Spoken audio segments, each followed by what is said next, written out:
Ryan Dunce, thanks once again for joining me on the Hermitix podcast. Thank you so much for having me. It's good to see you again. We're going to be discussing your somewhat recently released book. It was October last year, Theology of Horror, The Hidden Depths of Popular Film, published by University of Notre Dame Press. This is a book of theology, so not theology and horror, theology of horror, so a book of theology, that each chapter deals with a separate horror film. Some classics in there, Texas Chainsaw Massacre, Blair Witch Project, but also some sort of, should we say, up-and-coming classics, like I would consider Insidious, the work of James Wan, I think generally is great. And each chapter is dealing with, a theological, a theological, let's say, concept in relation to a horror film, but all the while, I think it seems to me that the book is really born from the point that so much horror in us, almost all, and definitely all supernatural horror in our so-called secular world,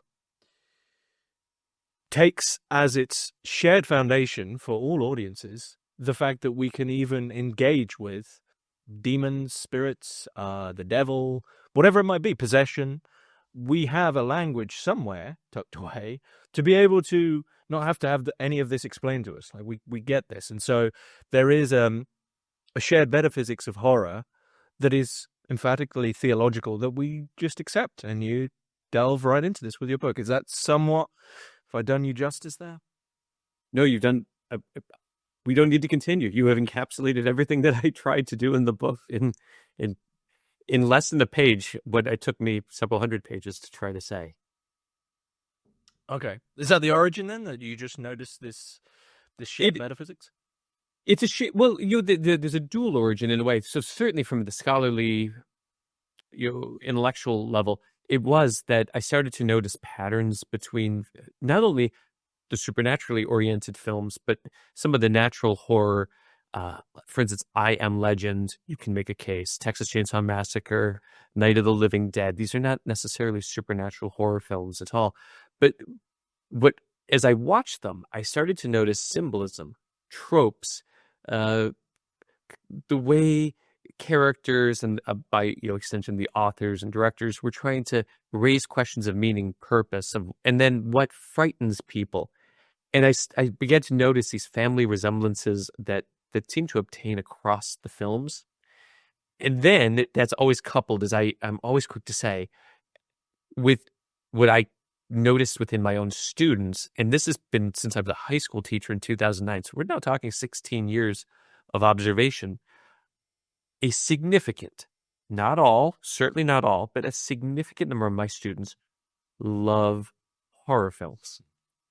And I figured that given the popularity among this demographic, this age pool that I've been teaching, so 14-year-olds to 22, 23-year-olds on the college level, given the popularity of the horror film and its genre, and their willingness to think about and interact with these films as texts, it struck me as prudent to try to find a way to use them as the doorway, albeit a dark doorway, to invite students into the labor and the pilgrimage of theological reflection. It's an abstract question, I guess. Do you think it's horror films that are popular, or do you think it is the feeling or thing that, or the opening that horror films give us that's popular? I think there's a performance of the horror film that resonates with audiences. I had this conversation at 6:00 this morning with one of my Jesuit brothers. We live in an era, I think, of really where the imagination has been fed on a very thin gruel, and our I will always speak as a teacher and in a pastoral way. So our students, our young adults, have very constrained, very underdeveloped imaginations. And what this has done unintentionally is frustrated Aristotle's primary insight in the metaphysics that all men desire to know. Bernard Lonergan, we have an unrestricted desire to know. That we have so set the parameters and the constraints of what inquiry can and should look like that there's something that's being frustrated within our students, not only in intellects and minds, but in their hearts and souls. And if we to recall our friend William Desmond, there's a postulatory finitism. The world is all you can see, measure, manage. That's it. Well, horror films raise the possibility that there is more to reality than meets the eye, that there is more at work in the world than what can be measured or managed. And I think that attracts people. I think that allowing them in the security and safety of the movie theater to play at the outer limits and the rim of the known universe. There's a way of intellectual exploration that presages the spiritual quest. And the hope for this book and I think engaging with horror in a serious way is to invite people to step over that threshold, to explore the inner recesses of the genre and start to find out that there's more there than might be expected. And for Christians, much more that's very conducive to our ways of thinking and seeing the world. I'm wondering to what degree, because you said, from the safety of their living room or from the safety of the movie theater chair. I'm thinking immediately, and this is, one of your chapters is on the Texas Chainsaw Massacre, and it's probably one of my favorite moments in any horror film, especially. And a lot has been written about it. But the famous door slam of Texas Chainsaw Massacre, where we know we're in now, right? So finally, it really pulls no punches. Leatherface comes out with the hammer and knocks, I can't remember the guy's name, pulls him in, and then this horrible butchered metal door slams, and as an audience, we're like, okay, we're in. So, but the reason I bring that up is because you say from the safety. Do you think true sort of theological epistemology, because we're not safe at that moment, I don't want to be there. I want to leave, right? I want to leave that place immediately. Do you think theological exploration in that sense has to, or doesn't have to, but something different is happening when we're in that position of something's dangerous, something's at stake, there's a risk. We're in, yeah. Well, right. There's no armchair pilgrimages, right? So you can't. We get the ads on television for the Carnival cruise, the take a river cruise, go out on the ocean. It's not enough just to watch it. You have to be a participant in it. Mm-hmm. And I think this theological epistemology always is a threat. It offers and stands at a threshold. You have to cross over and put skin in the game. So yes, there's the reflective. Yes, there's the stepping back to take account of the world and the experiences. But primarily, it has to draw you out of yourself. There's an ecstatic, other-reaching, other-oriented moment in these experiences or these encounters, particularly spiritual encounters, that draw us out of ourselves. And it's in the being led out of ourselves that change can happen. I think I think when I say safety, like in a movie theater, like we're pretty confident that we're not going to be Leatherface isn't going to come out and get us while we're sitting in our chairs. Mm. But when you take it, just I think spiritually, when we take the risk of opening ourselves to the transcendent, to the divine, to God, and risk being touched in a way that we cannot control or predict the outcome of. There's no trailer for the spiritual quest. That I think that that's the breach in the so-called fourth wall that draws us beyond ourselves, and it really does draw us. It's like God's initiative to engage and elicit a response that transforms our lives, and that draws us into the if we want to say the intra-Trinitarian dialogue of God's own life, but makes us a participant in it. In a way that horror doesn't quite do that. But there are dynamics that are at work in the horror film that I think, interestingly, and shadow what happens in spiritual experiences. You think mortality is one? Oh, certainly. Certainly. Reflecting on the fragility of the flesh. That, yeah, well, yesterday was, so today's first, yesterday was the Ash Wednesday, so here we have the first week of Lent. You are dust, and to dust you shall return. That there is you can sing Forever Young as much as you want. Time ticks on, and we do everything we can to forget our mortality. I was just in Naples, Florida. You want to talk about evasions of mortality? There it is. And horror does not allow us to disregard the fact that we are vulnerable fleshly beings, and that every day is a risk. So Final Destination, you step out of bed and, I wouldn't go tanning because I burn at a light bulb, but you get into the tanning bed and you're fried. It's like you're a fritter. You're on a roller coaster. The day to day, but the horror films do remind us they're a memento mori, vivid, graphic, and sometimes grotesque, but a memento mori all the same. And I think spirituality, when done well, does that too. Mm-hmm. Mm-hmm. So this shared sort of metaphysical theological foundation, is this explicitly Christian?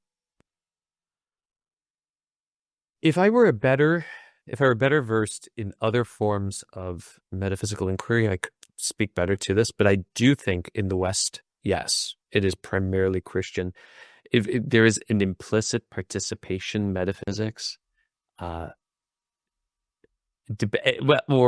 also on a metaphysical level, but some of the basic categories about essence, existence, what something is. So the essence of a thing, what makes it what it is. If we want to use Aristotelian or Thomistic terms, it's form.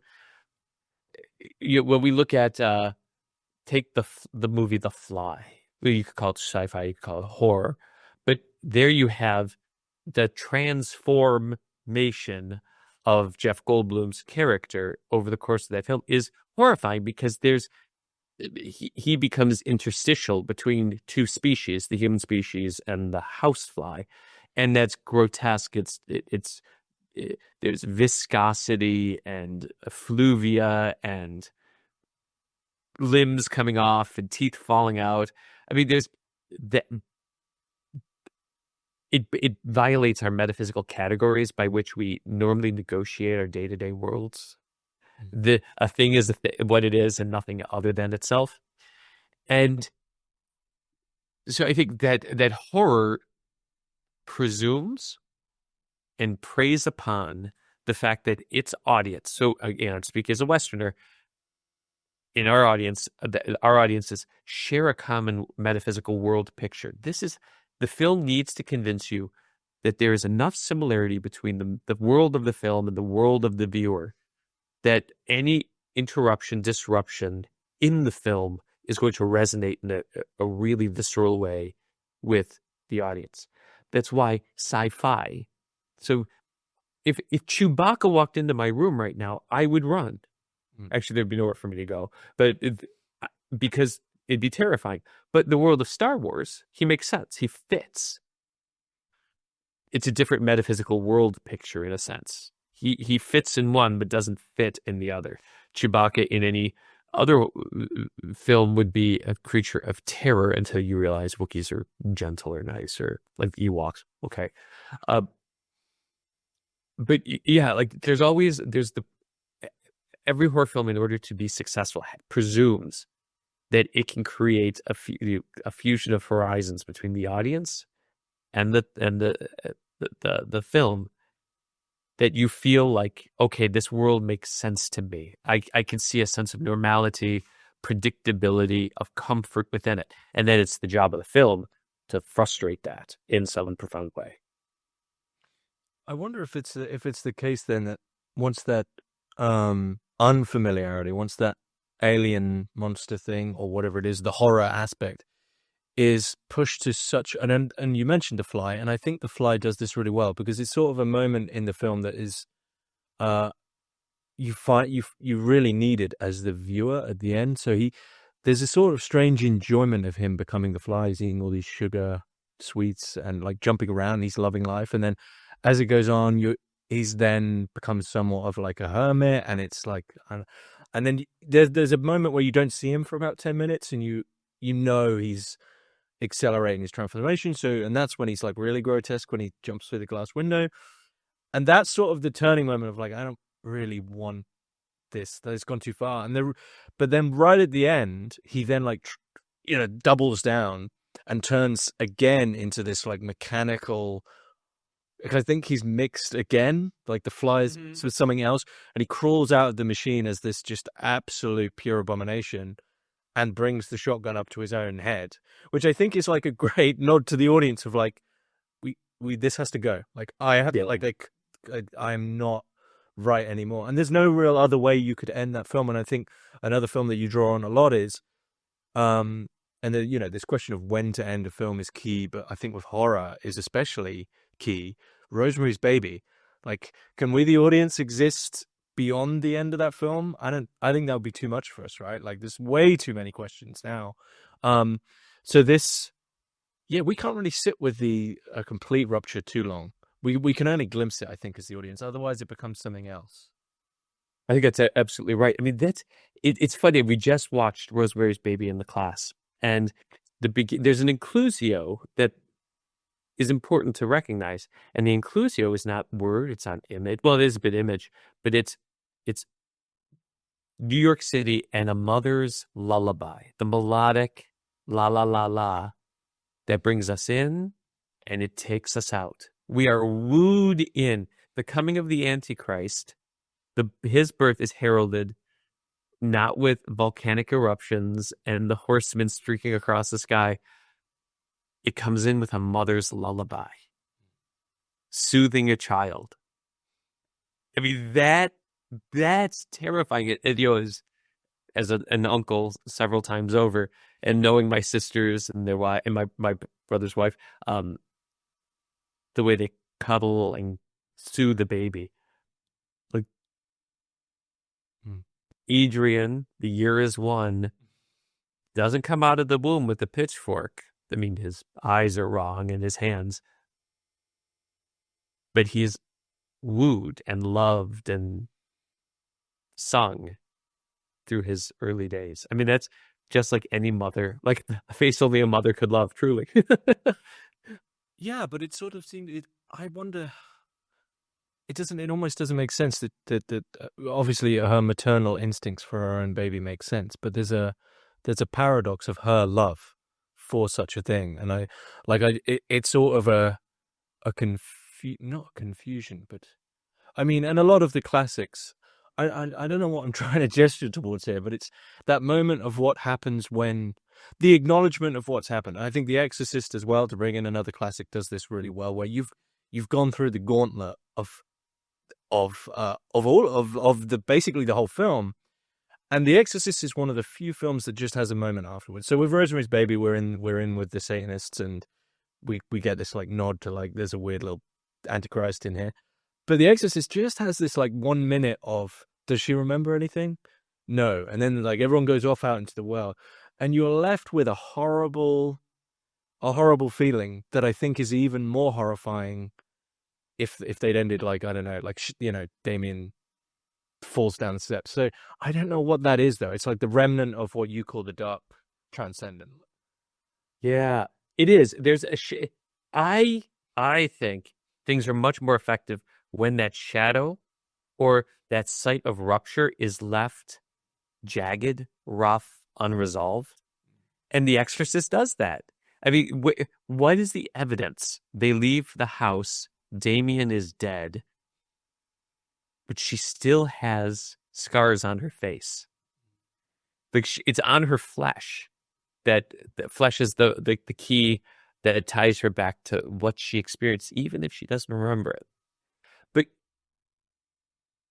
so there's a living. She becomes the living trace of the dark transcendence eruption, its manifestation in a particular time, a particular place, with a very personal approach that has been taken to destroy her. not just her, as Father Karras Father Mary notices, but to destroy the onlookers, to bring them to a sense of hopelessness and despair. That to me, the inculcation of despair, of that evil, it hasn't triumphed full stop. It triumphs because there's an ellipses, ... We don't know how this ends. And the director has enough integrity to say, I'm not going to try to wrap this up for you either.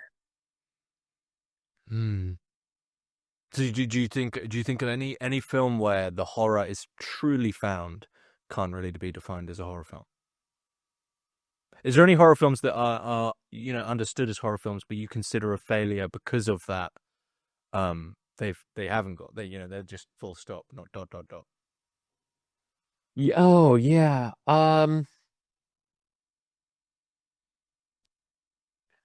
I think a lot of nature horror falls into that. So the Nest.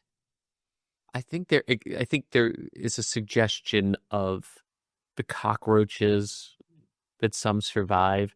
There's that movie about the killer slugs, the movie about the killer worms, Squirm. Some of those, I mean, they're gross. Yeah, I mean, it's such a good question. Like, depending on the sequels, so Saw at times leads me to wonder, are you just milking the franchise for everything you can? It just seems to go on and on and on. When I thought the first installment was really interesting. It raises moral questions. I think it is a horror film, but one that confronts us with ourselves. And it ends, and there's no real resolution. I think that's a really good conclusion. But yeah, right to my imagination at the moment, What if I was to throw one into the ring? What about It? Because It has an end. Both versions, which I think both are fairly good, but they both have an ending. He's gone. He's gone somewhere. But there's a strange, maybe not so much theological, but that psychological. They're not getting rid of this. I don't know.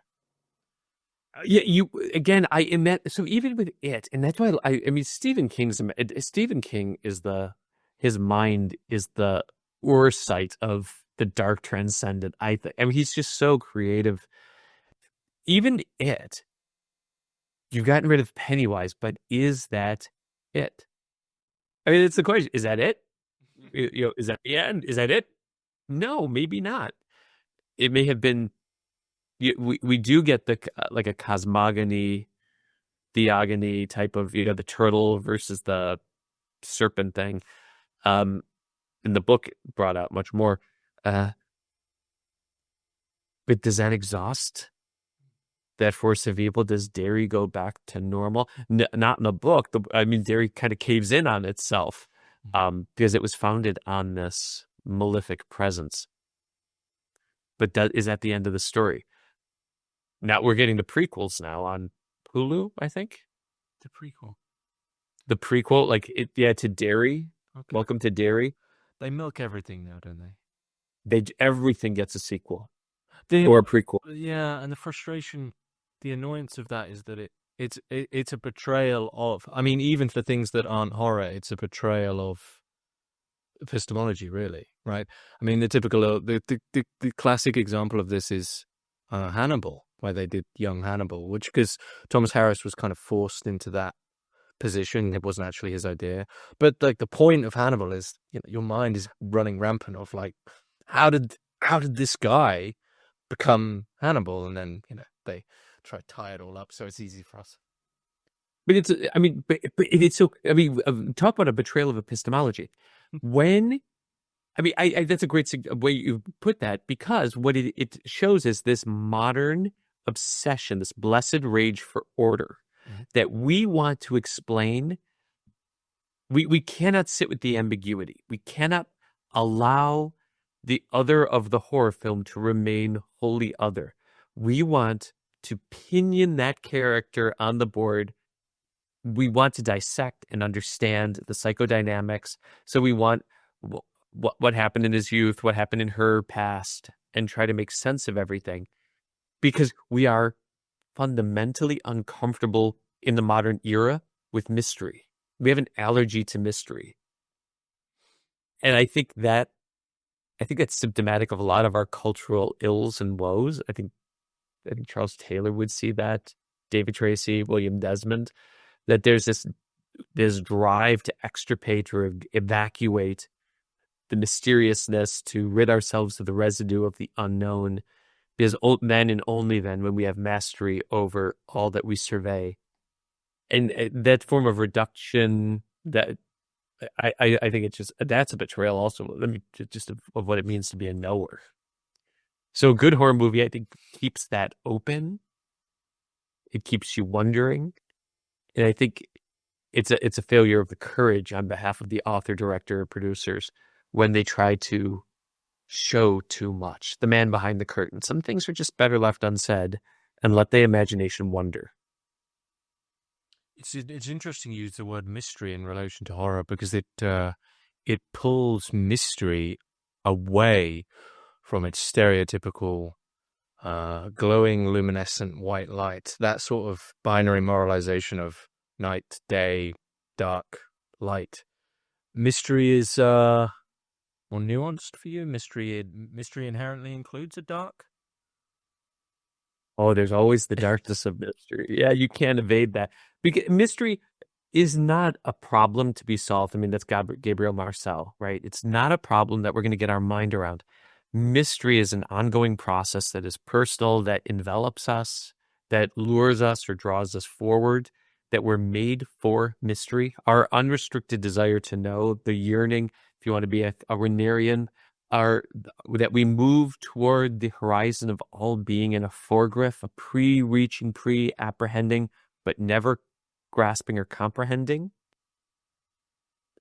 That we're that solicited, invited, called, summoned, whatever verb you want to use, that our whole existences as ecstatic knowers, always moving beyond ourselves, that's a response to something ever greater. Mm. And I think it's a betrayal of our humanity to forget that, to think that have you ever interviewed Ian McGilchrist? No, I've been asked a lot of times. I would love to go out for drinks with that guy, but that is the, what's the without being reductive in his own way, left hemisphere, apprehend. Let me reach out and get the seed on the ground, the tree, the bit of data, versus the right hemispheric, more comprehensive, put the whole together, see the big picture. And I think his critique of modernity is that we have so preferenced the power of the left hemisphere, that way of apprehending, that we've downplayed the importance of the comprehensive. And it's in the comprehending and trying to understand that we realize we can't ever get it all into place. Done well, horror, if we comprehend what's going on, it forces us to confront the mystery that limbs the outer edges of our understanding and is also at the heart of our understanding. That we are always addressed by or flummoxed by that presence of the incomprehensible. In horror, it's very often malevolent. In the Christian theological tradition, the darkness is not a sign of hostility, but of the whole-making grace that we can't control or compel, but we can submit to and receive. It's interesting to talk about all these supposed dualities. So left-right hemisphere, good and evil, light, dark, because theologically speaking, you could easily fall into, a Manichaeism where they actually have an equality, where each side could win. And so I wonder, you mentioned this notion of being called, but equally the dark transcendent has its own, come hither. What's the difference? Because they both have a call. They both have what's that? I wonder if it's to do with openness. I don't know. Yeah. No, I think it could, yeah, but right. The metaphysically, this is so my Desmondian slip shows. I believe that all reality is porous. That and so it betrays my own participation in metaphysics. That all that is because called into being. That we are fundamentally in relation to the creative source of existence itself. That's a metaphysical presupposition of mine. Well, that openness, I think, can be should be in one of two directions. When we look at the force of the dark transcendent, it exploits that openness in a way that is metastatic, in a negative way that colonizes, destroys, degrades, disintegrates, fragments in a negative way. Whereas the divine transcendent, and Flannery O'Connor shows this very well with the violent eruption and IRR breaking into out of the blue, the violent eruption of grace that can be violent and traumatic, but instead of negating an entity's being, it augments it. It makes it more. It's whole making. Rather than if the dark transcendent makes holes in a being, the divine transcendent is whole making and restores integrity, vitality, life. So there's two strands of movement, and I hear enough confessions and I do enough spiritual directions, and maybe that's my notion of the dark transcendent and the light is Ignatian spirituality turned into cinematic characters, the way the two operate. But the work of the dark transcendent is negative, corrosive, whereas the work of the divine transcendent is life-giving, love-sharing, upbuilding, creative. So those are, I mean, and I think all of our lives are trying to negotiate those tensions, especially again, it's Lent. So where do we see the work of the dark transcendent, the evil spirit, the one who pulls us apart and leaves us in tatters? Can we find the places not only where that happens to us passively, but where those places where we are complicit in it? And then we realize the horror story that sin makes of our lives. And in that, we find the openness to receive the grace that can make us whole once again. Do you think that that would also entail that the divine transcendent is itself horrifying, or can at least be horrifying? Oh yeah, but yes. Just because I think the word horror has a connotation of films largely about the dark transcendent, but the inverse is true, that the divine transcendent coming through is equally just as safety break. It's a rupture all the same. It is. To be told, I mean, we think Christianity, it's an aggressive love. It's an active love. And in the Brothers Karamazov, it is Father Zosima sees that it's an active love is a terrible thing. It's jarring that it doesn't work according to our categories. That experience of radical forgiveness, that experience of being unconditionally loved, not for anything that I have done, simply because I am, is shattering. Because we are so convinced, I mean, call it the result of original sin, that I'm going to hold out this one piece that I want to call mine. There's one bit of myself that is my reserve and preserved only for me. And having to surrender that and say, like, even that is because it's a gift. That's terrifying, because we think that in letting that piece of ourselves go, we're going to lose ourselves. And as we all know, that we become ourselves and giving ourselves away. In the moment of surrender, we become whole. In I Am Legend, let me the theater ending of I Am Legend. When does Dr. Robert Neville, if you recall, early in the film, he's in his kitchen making his breakfast, and there's a Time magazine cover. The Savior, question mark. Is he the Savior? Well, it doesn't look like it. I mean, the world's in rubble. But at the end of the film, the blood is the life. Dracula uh, illusion. The cure is in the blood, and he takes pains to secure his emissaries, his apostles, who will go forward with the curative blood that will restore humanity. And he gives his life in defense. I mean, that he self-giving, he becomes the savior only by giving himself away. I mean, it's a very interesting ending, right? But it's very, very spiritual, very Christian, I think. And another film that they are doing somehow managing to do a sequel to, right? That kills me that they did. I say this in the book. They're planning on it. Is it being shot yet? I think so. I don't know. I'd assume so in this world. When I was writing this 2 years ago now, I would wager that it's exactly 2 years ago I was writing about I Am Legend, as it falls in the text. And I remember that was the conversation that they were going to do this. And that's when I learned of the alternative ending.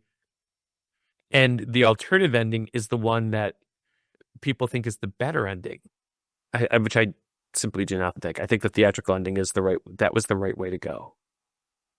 But where there's profit, there's possibility, apparently. So just resurrect the dead. Well, and this, what it is to give over to, as you say, violent or violent love, or was it violent love? Yeah, aggressive love. Aggressive love, yeah. Not violent. Okay, aggressive love. It could be this, yeah, well, like personally violent. This is why I, recommended you A Dark Song. It's because what we really have there is a film that is 90%, and it's theologically engaged explicitly. It's 90% really witnessing someone go through hell because they're holding on to something, right? Yeah. And someone else helping them through because a bit of money.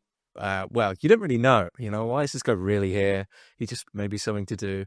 But then, I guess I'll give it in short, because not as many people have watched A Dark Song, but A Dark Song is about a woman who wants to go through a long ritual to speak to her guardian angel, to where you finally get to ask for something that you want, which will be given to you.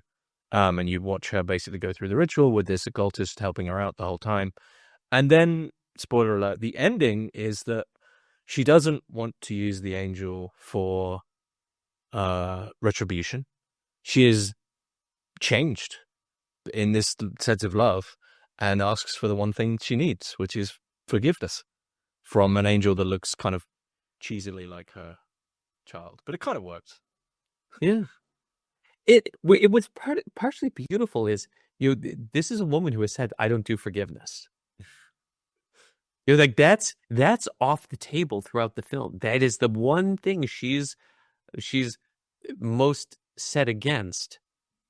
But again, maybe I know this is always about spirituality, but I find when I just listen to young adults or any adults really talk about their spiritual lives, very often we self-sabotage. The very thing we want most, the very thing we know we need most, is the thing we are working against, almost in spite of ourselves, in spite of our flourishing, in spite of our best interests. And in her case, she could she almost seems to know that that forgiveness is necessary,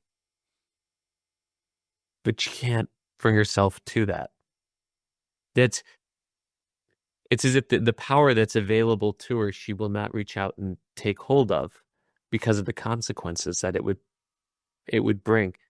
And that's why I thought the ending of the movie a little cheesy. I mean, that was not what I was expecting she would see when I watched Guardian Angel. What did you think she was going to see? Well, first off, I thought it was going to be revealed that the occultist had killed her kid. Yeah, I thought that was they were in this unknowing mix of convergence. I thought that would have been cool, but I'm glad I was wrong. In this case, I thought it was really interesting that just it was the size and scope, the exaggeratedness of the angel. it caught me off guard. I'm like, oh, that's a decision. It wouldn't necessarily be the decision I had made, but I don't know what I would have done. I mean, because I didn't know where the story was leading. I didn't know, but once she loses a finger and she's is beset by demons, and then I'm sorry, that she runs fittingly toward the light. She's running up toward the light. She comes into the room with the archangel, her guardian angel, perhaps. That I thought was really. And I was saying as I'm speaking these words that it's very Thomistic in that every angel is its own species. Each angel is unique, and so it was unique and unique to her. But that request, I want to forgive, it puts her in a different economy, a different mode of salvation. I thought that was really powerful. Like everything and nothing changes with the power of forgiveness. Nothing physically happens to the world because she forgives, except everything in the world is transformed because she's able to forgive. How she is in the world changes. There's an interesting theory as well. I don't know if you agree with this, but I think it's intriguing because she does kind of get what she wants, like in a roundabout way. But did you notice he also does get what he wants, because he said he wants to disappear from the world and he dies. And quite literally we see him sink into a lake, kind of into the world. And he's almost so closed off that that's the only way he can truly get away from the world is, okay, you get what you want. Yeah. I mean, and that's, but isn't that the whole purpose? And I know you know very much about occultism and ritual. I mean, was the ritual the ritual as depicted? I mean, you can see, in our class, we just talked about rituals. And so what's the difference between a ritual as we see in a dark song and the Catholic liturgy? In a dark song, you have, well, I'll leave it to you. Like in the Catholic liturgy, it's not that the priest is making God do anything. It's not magic. Like we would say the sacraments are not magic, and that there is a distinction that it is God acting first. But in a dark song, we see a different type of liturgy, a different type of ritual. The intentionality is different. It's not what God is doing that we mediate.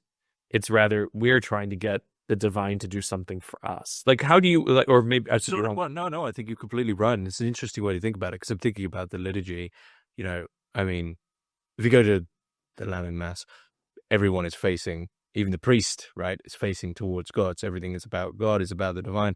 And I think about, the ritual they're doing is the Abramelin, quite literally with this soul line, right? Like, we are here now for 6 months and we cannot leave. Sort of a hyper personal, weird fixation of it's very individual, right? There really isn't much otherness, even though her in a way, like, her ego breaks and she forgives.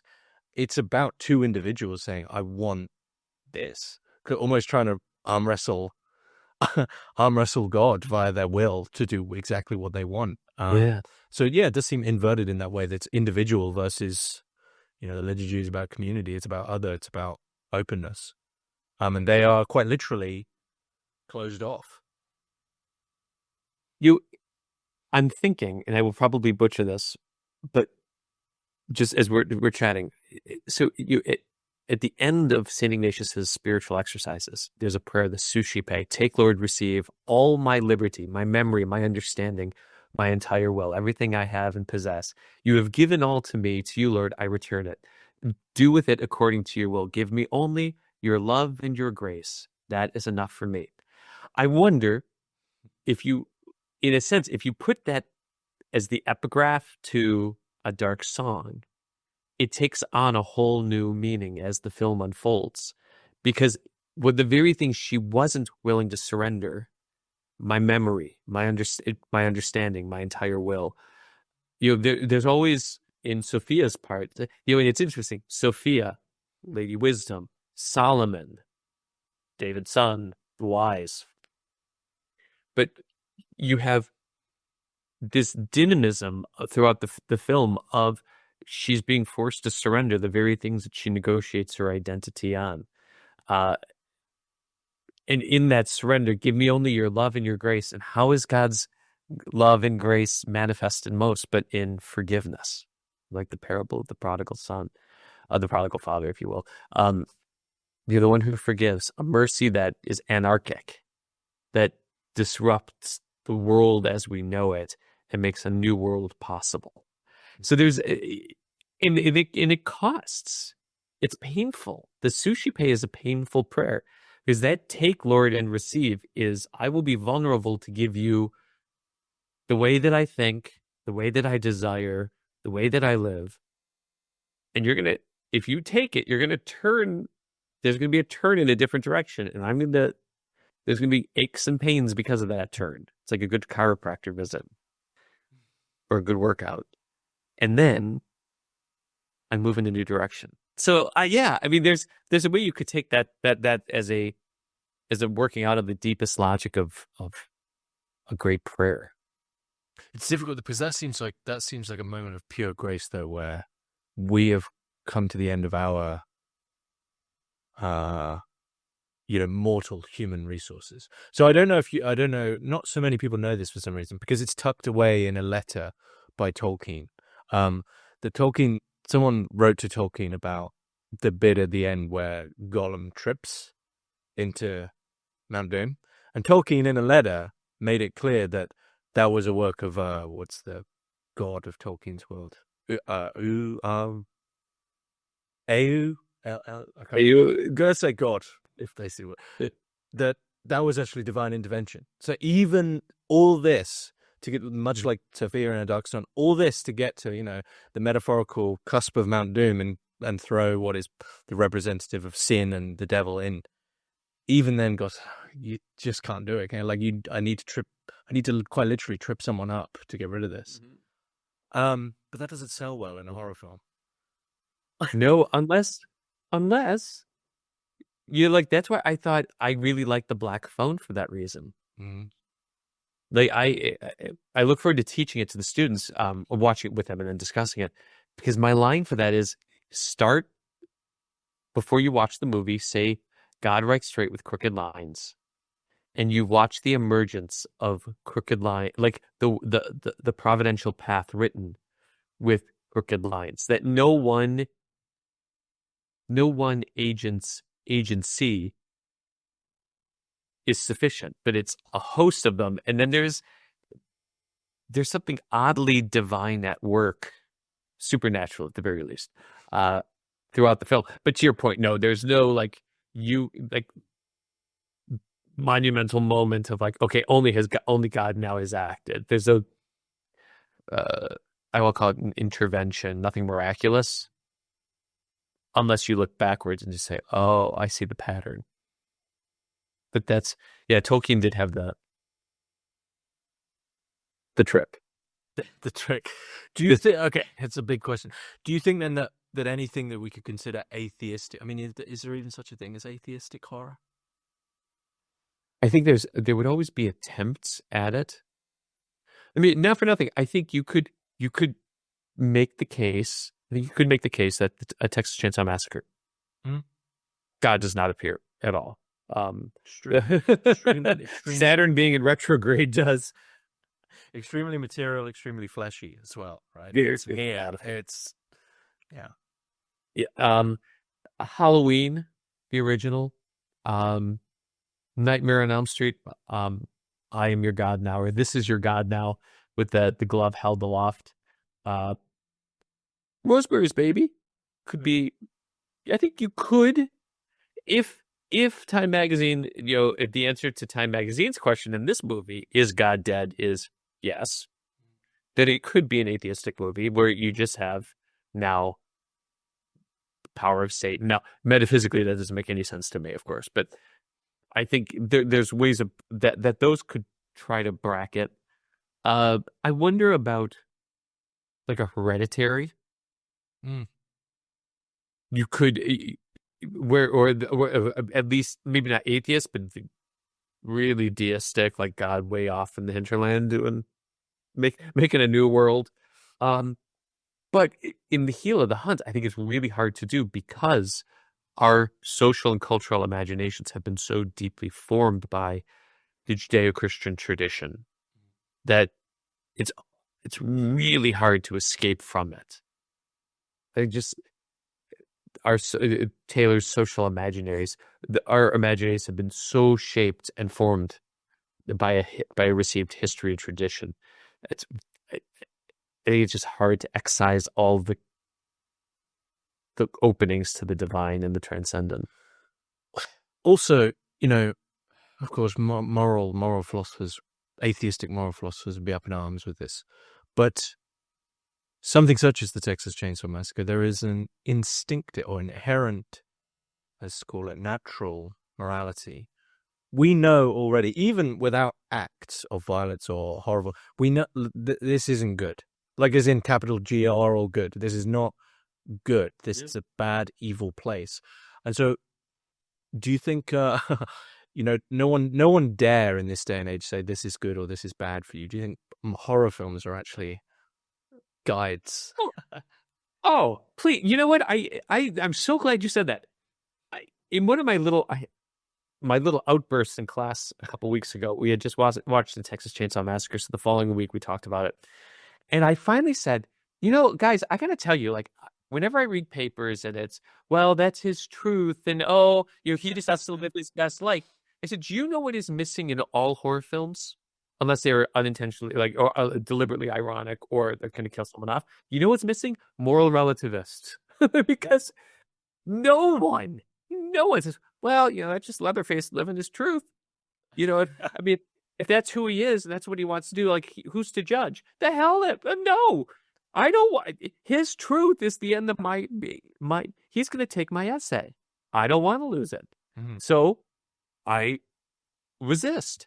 There are no moral relativists in horror film. And so for the horror film itself to work, it does presume a notion, implicit, tacit, of good and evil, right and wrong. Otherwise, it would just be, I don't know, some kind of blood orgy that we would maybe be fascinated by, but it wouldn't really horrify. It wouldn't unsettle us. We would just see it. Be like, well, okay, I guess that's what they do. I guess the only one that comes close, I don't know if you've seen this, but the house that Jack built. But I've seen the Lars von Trier. So it follows a murderer, but who there is a sort of a theological engagement there, but ends exactly where you might. It's a really messed up film. Ooh, yeah, you'll love it. You'll love it. Yeah. I like films like that. So one thing I want to talk. Are you okay for time? Sure. Yeah. Yeah. So I put this question in here about, Zizek talking about the ideology of Hollywood, and I'm taking this. I think this was something he said to Todd McGowan, that the ideology of Hollywood is held up by when someone ends the film. And for me, this is where I think, especially with sequels, is where, and Hellraiser 2 does this the best, I think, is that if the implications of most horror films are true, right? Like if the average person, they're going about their daily life, and then all of a sudden, the things that are happening in Hellraiser, they see the Cenobites, they see Pinhead, or I don't know, they see It the Clown. And even with like It the Clown, right? There's nothing inherent in Pennywise that makes you think, go either way theologically. But it would at least overturn you to a degree that would be unfounded. You're not just going to go, well, he's gone, I just go back to my daily life. Like if you see Pinhead, you're not just going to go back to your daily life, which is not what's her name, Stephanie. She ends up in a insane asylum. Yes. Right? Yeah, and so this thing of like the end of a horror film, I find is kind of crass, because I want to see what happens. I want to see not the usual sequel. I want to see a sequel of just someone who's maybe on the fringes of a horror film. What do they then go do? And do they go mad? Do they become a cult leader? So yeah, I mean, what do you think about this of when to end a horror film, or what it says about when we end them? So so it's Kirsty. I had the luck. It's Kirsty in Hellraiser, and you're right about Hellraiser 2. The one, so and I say the book, and I'm beginning slowly to change my mind. You've heard it first. A Jesuit has changed his mind on something. But the movie, I tease it a bit in the text on Terrifier, Art the Clown, because the first Terrifier I thought was, well, that's pretty violent. I mean, hanging a woman upside down and cleaving her down the middle is that's a lot. And I thought Terrifier 2 was even more violent. And on my birthday, the week before the book came out, in fact, at the Feast of the North American Martyrs, I did a twofer. I went to see Terrifier 3 with my cousin Liam, and then we went and celebrated Mass in the hospital. Very different experiences. But what I was struck by is Terrifier 3 is increasingly religious. There's an increasingly religious subtext to the film. And you see it a little bit in 2, the supernatural intervention. And there's something at work in the background that becomes more pronounced in 3, and it's set up for the sequel. So I say this because if you're going to think through, if you're going to write a horror story and there could possibly be a sequel, I think it is in your best interest as an author, director, producer to think about the effective history of the events and really how do they shape the character going forward.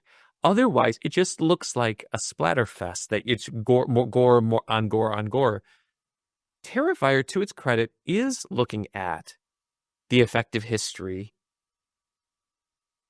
although its characters here are not in an asylum so much as, well, she is. I mean, that's what, I can't think of her name right now, but it starts and she's in a treatment facility, but having lost her parents and then her brothers in school, but there is a transformation that takes place in the characters over time. So I find that to be one of the few instances of where we see the residue.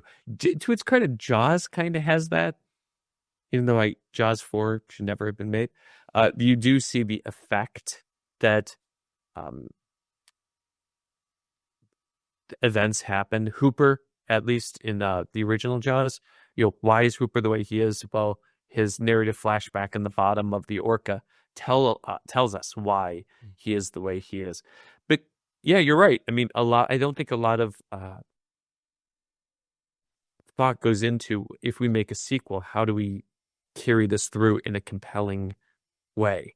I mean, that was the problem with Nightmare on Elm Street 2.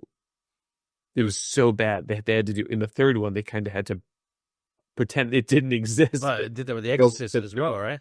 They right on The Exorcist 2 right out of there.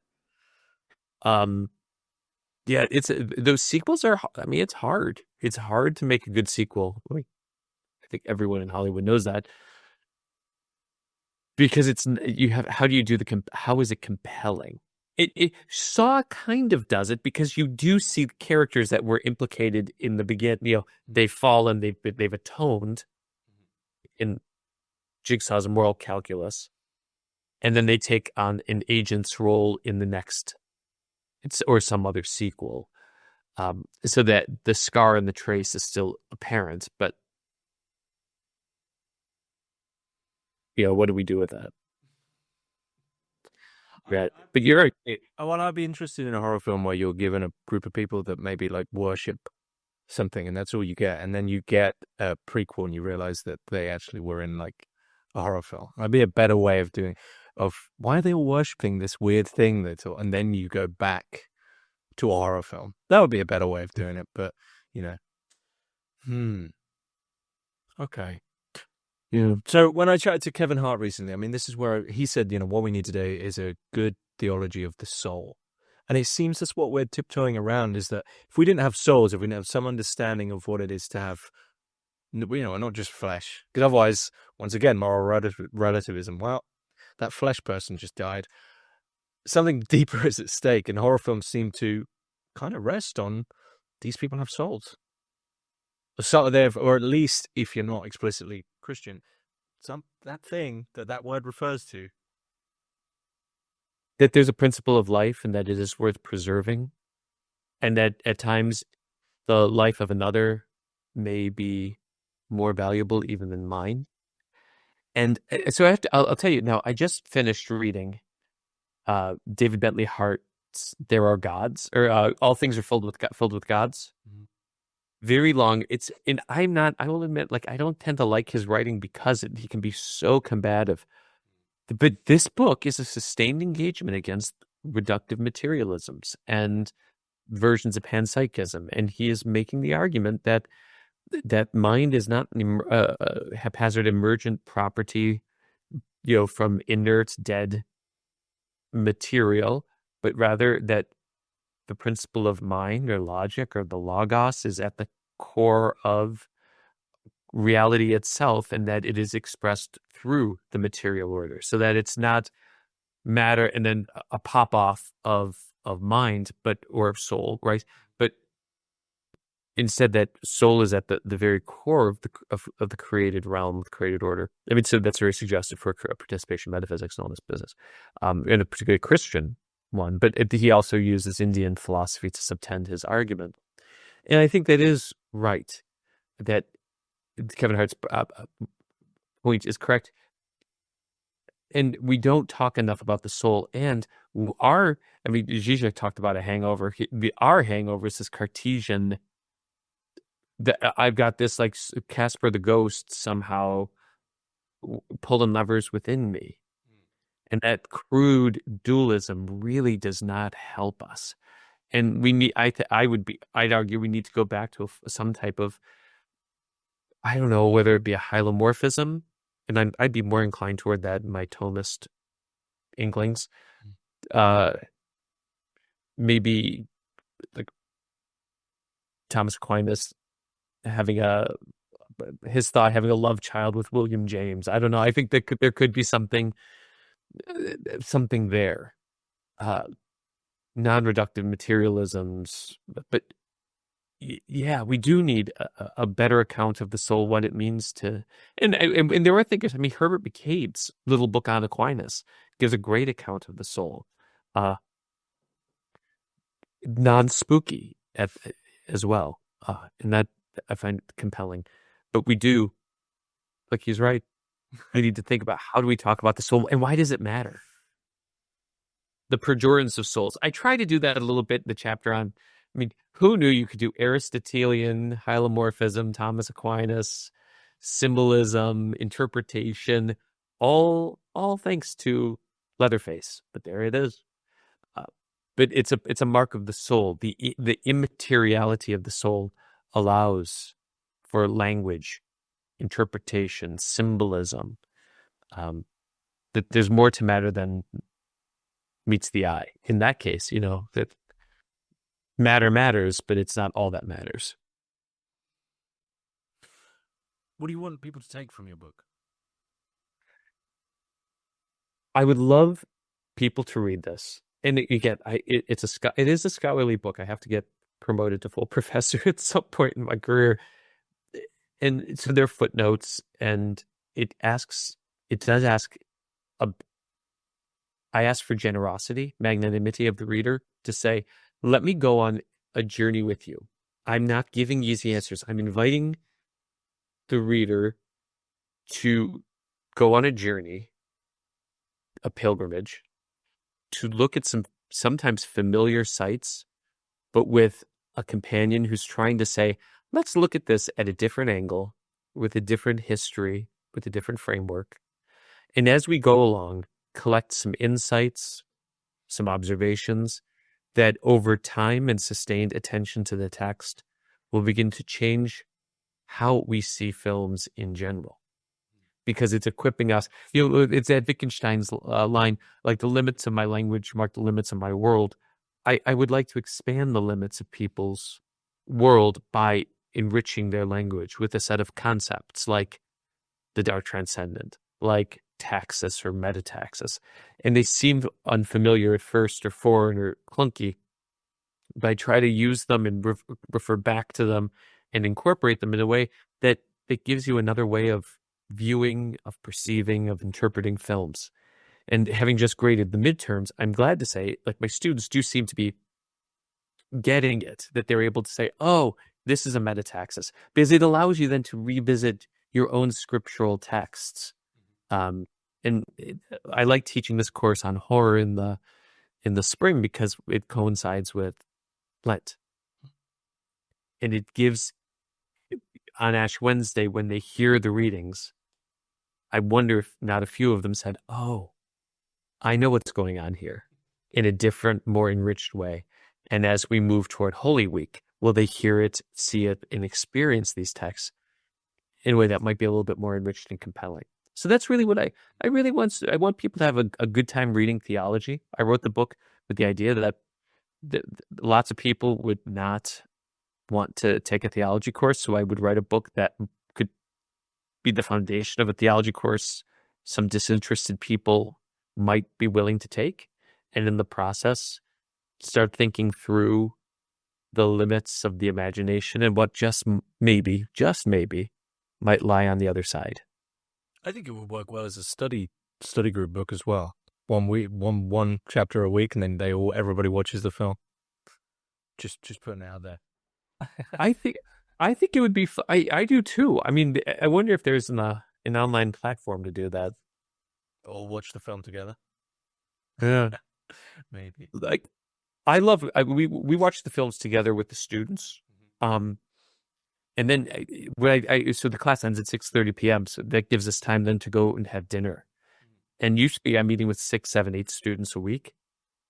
And we can talk, and then you talk about the movie, of course, because you just had that. It's fresh to minds. But it gives you an opportunity to get to know people and have conversation. And I think that's something that's lacking in society today. So if the happy side benefit of the project is that it's inviting people to get to know each other. What film had the most engagement that surprised you? I'm intrigued. Is there any standouts? So they liked Insidious. Mm. You were the one that surprised me. I'm happily surprised. The Exorcism of Emily Rose. Okay. Is that a horror movie? But it's a great movie on epistemology, frameworks, interpretation. How do we evaluate data? What is possible? Is it possible? That they got into. They liked I Am Legend. When I teach this the next time, there's a couple movies I'm going to pull out of the in-class viewing. I might watch something else and then assign them to read or to watch the film elsewhere, because Rosemary's Baby's 2 hours and 10 minutes long. That's a little too long. Yeah. And I Am Legend goes, most horror movies at 90 minutes, you can justify. Other ones. Rosemary's Baby is a long 2 hours as well. Definitely, yeah. It's that film, you're exhausted by the end of it. You don't even care what happens. I don't know what it is about that film that I just remember feeling that it's very long. I think because there's a lot of sleep, she's often very ill and tired, and yeah. It's a pregnancy. I mean, it really is a pregnancy movie. If the movie is pregnant, it gestates over time. Mm. It's a slow eruption into the world, just like, you don't sneeze and have a baby usually, I guess. I don't know, I've never had one, but it takes time to build. I think that's the genius of the movies. It's a slow burn, but it burns. Mm-hmm. So you're going to write another book on horror, or are you taking a break now? Yeah, I need to talk to Notre Dame. I would do it. It would be different the next time. It would be I think it could be thinner, a little bit snappier. I would probably not do more of the literary, historical allusions that I felt obliged to do, because God forbid it not be scholarly. But I think I could make it. My colleague, Dr. Connor Kelly, and we have a new book coming out. It's our first together, called "Who Will You Become?" A Catholic an Ignatian introduction to Catholic theology. And it's a book meant for first-year college students, maybe fourth-year high school students. And what I appreciate about the responses we're getting from the people blurbing the book and responding and reviewing it has been, it's great for communication. Like we take complicated ideas and distill them into simple bits, make it accessible. I think I would like to do that. We wrote that book, I was writing this book. I can do the scholarly work. I will continue to do scholarly work, but if I would like to write the more popular, like, let's do theology, but almost Uncle Ryan. Let's have bro time. Not that I'm a bro on anything, but you are a brother. You are a brother. I am a. Again, no. I could do the let's have a beer with a Jesuit kind of book. Okay. Like, that I think might be more my speed. Pints with Ignatius. Yeah, or pints with Freddie. Well, I'll be sure to put the links for Theology of Horror, The Hidden Depths, popular films, in the description below. But seems to be a good place to finish up. Ryan Dutz, Thanks, sir. Thank you so much for having me.